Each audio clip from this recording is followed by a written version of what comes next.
Que lle poderías decir a todas esas persoas que poden estar indecisas de si presentarse, non, para acudir a unha das seguintes copas? Como mínimo es una experiencia donde estás aquí en un entorno inigualable, o sea, en un hotel de 5 estrellas con un público maravilloso, y creo que es una muy buena oportunidad para presentar tu música, que nosotros la escuchemos, porque yo insisto, aunque no ganes, aunque te quedes en la primera ronda y demás, nosotros sabemos ver el talento y sabemos apostar por el talento. Entonces, hay mucha gente de aquí que en el día de hoy no ha pasado de primera ronda y que sabemos que podemos trabajar con ellos, que les podemos llevar a diferentes sitios donde tengan su propio público, donde puedan evolucionar como artistas y donde puedan crecer, que eso es lo que nos interesa, profesionalizar el talento y que la gente lo descubra.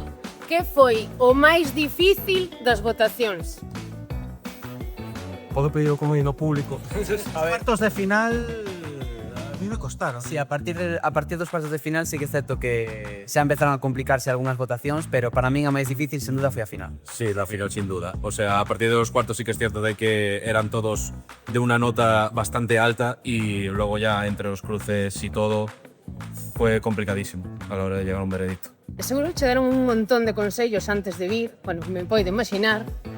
Cal foi o que máis che calou? Este foi un que escoitei unha vez e foi pensa no teu cantante favorito ou nun deles e imagínate que estás cantando fronte a él, que queres cantar o que queres que escoite. Creo que funciona. Cal dirías ti que sería un artista 360? O sea, que cualidades debería ter? Wow. Hombre, para ser un artista 360 es fundamental que te expreses, es decir, que tu música sea un reflejo, ¿no?, de lo que eres tú como artista o de lo que quieres enseñar como artista, ¿no? Y a partir de ahí llevarlo a tu voz, llevarlo a tu interpretación, al escenario. Yo siempre abogo por trabajar las fortalezas para que brillen más, para que eso sea tu chispa, y trabajar las debilidades para que dejen de ser debilidades, ¿no? Y por lo tanto puedas ser mucho más completo como artista. E aquí remata a primeira das copas da Liga SWR. Así que agora só vos queda ir a SWR Music Agency para poder enterarvos de todas as cousiñas desta tolemia tan ben organizada.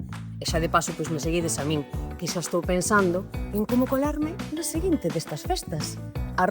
@Nolifornia.